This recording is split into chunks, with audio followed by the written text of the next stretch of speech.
Aku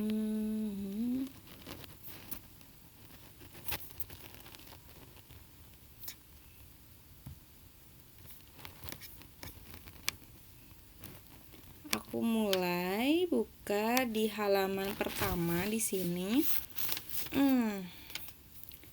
Kebijakan pengadaan ASN 2021.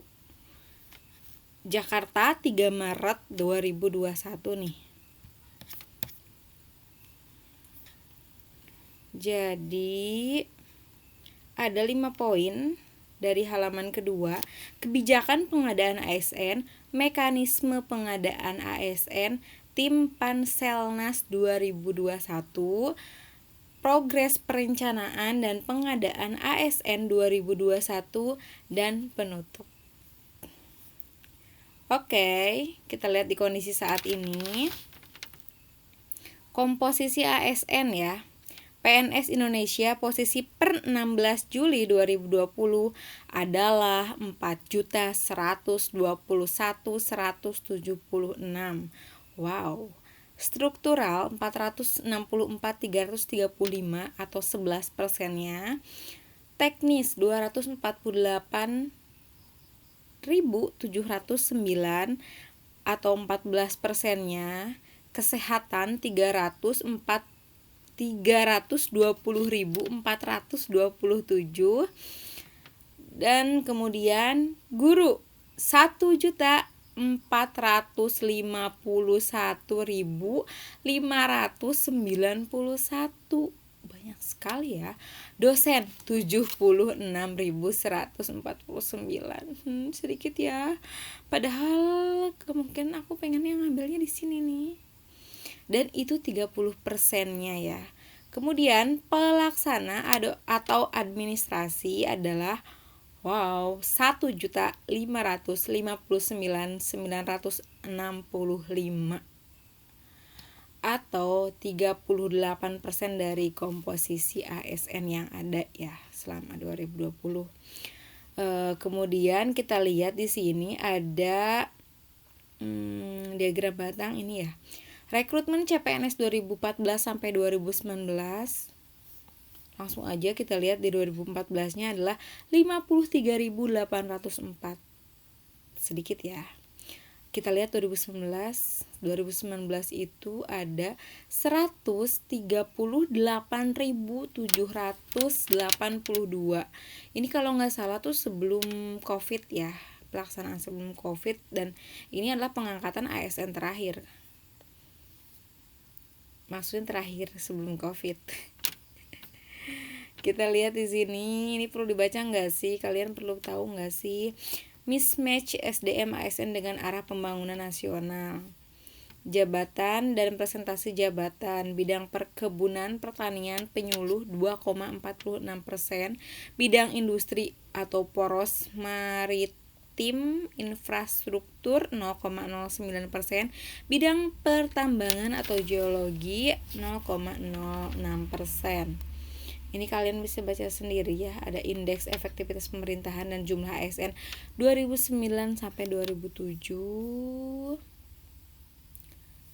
Lalu kita langsung ke poin kedua dari outline ya. Jadi ada arah kebijakan pengadaan ASN untuk 2021 ya. Ada good governance, reformasi birokrasi, sistem merit, birokrasi berkelas dunia 2024. Nah, good governance ini dilihat dari RPJM 1 yaitu tahun 2005 sampai 2009. Reformasi birokrasi RPJM kedua dilanjutkan 2010-2014. Sistem merit RPJM 3 2011 sampai 2011. Kemudian birokrasi berkelas dunia 2024 RPJM 4 2020-2024. Ada di sini Smart ASN 2024 di mana profilnya integritas, nasionalisme, profesionalisme, wawasan global, IT dan bahasa asing, hospitality, networking, dan entrepreneurship. Oke. Perencanaan, pengadaan rekrutmen dan seleksi, pengembangan kompetensi, penilaian kinerja dan penghargaan, kemudian pengembangan karir. ASN atau aparatur sipil negara meliputi PNS dan PPPK atau biasanya disebut P3K. Pegawai negeri sipil atau PNS menurut PP 11 tahun 2017 manajemen PNS. Pegawai pemerintah dengan perjanjian kerja atau P3K tadi adalah PP 49 tahun 2018 manajemen P3K. PNS dan P3K sama-sama mengisi jabatan pemerintahan, juga melaksanakan tugas pemerintah. Nah, kita masuk ke poin ketiga, ada kebijakan penerapan kebutuhan ASN nih. Apa saja penerapan kebutuhan ASN? Ada CPNS dan P3K ya. Jadi untuk tahun ini dibuka 2 kategori, CPNS dan P3K. Di mana berdasarkan peraturan yang tadi aku sebutkan terkait CPNS, rincian kebutuhan PNS setiap tahun disusun berdasarkan analisis jabatan, analisis beban kerja, peta jabatan, memperhatikan kondisi geografis daerah, jumlah penduduk, anggaran belanja pegawai. Kemudian untuk P3K ini dilihat berdasarkan analisis jabatan dan analisis beban kerja. Untuk 5 tahun yang diperinci per 1 tahun. Tahun kesatuan dengan penyusunan kebutuhan PNS ditetapkan dengan keputusan Menteri PAN-RB. P3PPK dapat mengusulkan kepada Presiden melalui Menteri PAN-RB kebutuhan JPT utama atau madya tertentu untuk P3K. Kebutuhan ASN, PNS atau P3K secara nasional ditetapkan oleh Menteri PAN-RB setiap tahun memperhatikan pendapatan Menteri Keuangan, pertimbangan teknis Kepala BKN. Oke, yang kita lihat selanjutnya outline mekanisme pengadaan ASN berdasarkan analisis jabatan, analisis beban kerja. Dilihat usulan kebutuhannya, kemudian ditetapkan nih kebutuhannya. Pengumuman, seleksi administrasi, seleksi kompetensi dasar bidang, penetapan hasil akhir seleksi, penetapan nomor induk, dan pengangkatan. Lumayan panjang dan mungkin juga yang sebetulnya harus dipersiapkan adalah kita belajar dari sekarang. Lanjut lagi. Tim Panselnas 2021 ada yang beda gak sih untuk tahun ini? Karena kan kalau yang sebelum-sebelumnya mungkin gak jauh beda ya terkait kepanitiaan atau tim Panselnas dan kondisi negara saat ini yang sedang pandemi.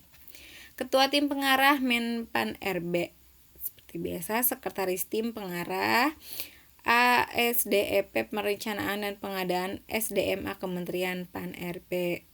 Memberikan dukungan administratif kepada tim pengarah untuk kelancaran pelaksanaan pengadaan ASN tahun 2021.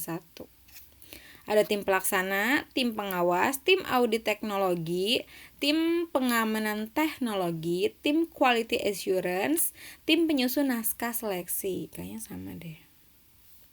Kemudian status pengusulan kebutuhan. Ini pengusulan kebutuhan ASN 2021 apa saja?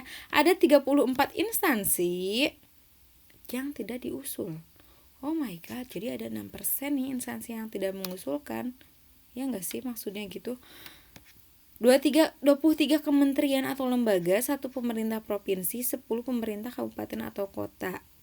18% 122 instansi sudah atau akan usul, namun perlu melengkapi dokumen.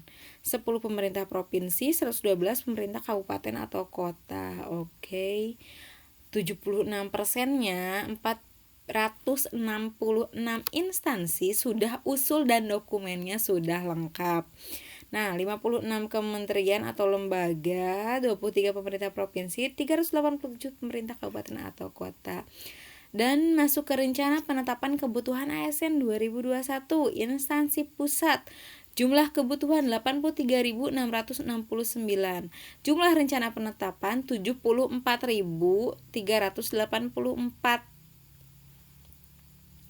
56 ini adalah apa ya? Ini aku nggak tahu. 65.829. 8 sekolah kedinasan adalah totalnya 8.545. Untuk daerah, jumlah kebutuhannya banyak ya. 1.221.816.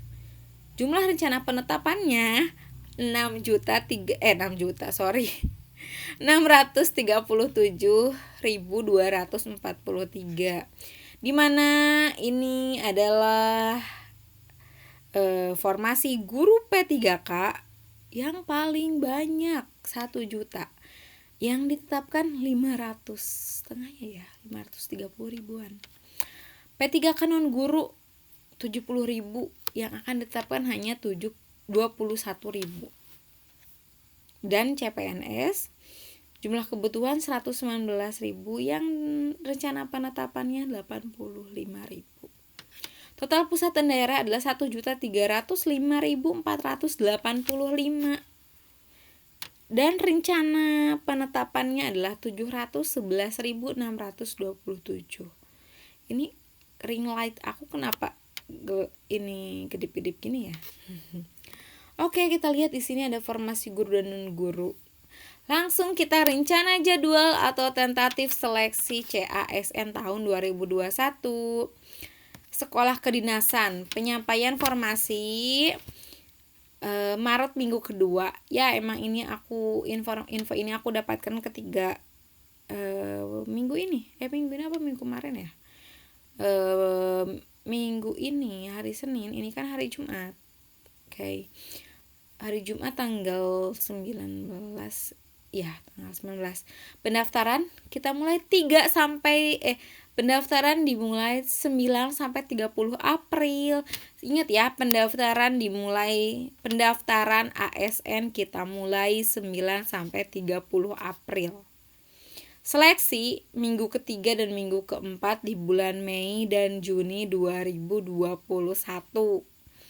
Pengumuman kelulusan. Wah, kapan nih? Gak ada. Itu sekolah kedinasan loh, ingat. CPNS dan P3K non guru. Penyampaian formasi minggu ketiga. Pendaftaran ada di Mei sampai dengan Juni. Seleksinya Juli sampai dengan Oktober 2021. Pengumuman kelulusannya di bulan November 2021. Kemudian pemberkasan dan penetapan NIP atau NIP November sampai dengan Januari 2002. November 2021 sampai dengan Januari 2002. Oke. Nah, yang terakhir yang paling banyak formasinya di sini kan adalah P3K guru ya. Penyampaian informasi ke Pemda itu minggu ketiga bulan ini. Pendaftarannya kurang lebih Mei sampai dengan Juni 2021. Seleksi tahap 1 ada di Agustus minggu kedua ya. Ini minggu kedua. Sampai dengan pengumuman pemberkasan itu Agustus September 2021. Oke. Pengumuman pemberkasan dan penetapan NIP ada di bulan Oktober November 2021 BKN ya. Seleksi tahap 3 ada di bulan Desember 2021 CAT UNBK, dan pengumuman pemberkasan serta penetapan NIP ada di Januari 2002 BKN. Penutupnya ada 5 poin di sini yang harus kita pahami. Yang pertama, akhir Maret 2021 formasi mulai diserahkan ke masing-masing PPK KLD. Instansi yang belum melengkapi dokumen agar segera menyelesaikan. 3. Kementerian Pan-RB akan mengeluarkan kebijakan pengadaan ASN 2021. 3 nih ya, diingat. 4. Instansi agar mempersiapkan pelaksanaan seleksi ASN yang adil, objektif, transparan, akuntabel, bebas KKN, dan tidak dipungut biaya. 5. Untuk pelaksanaan seleksi ASN, pertama, non-guru akan mengadakan sistem CAT BKN. Kedua, guru akan menggunakan sistem UNBK Kemendikbud.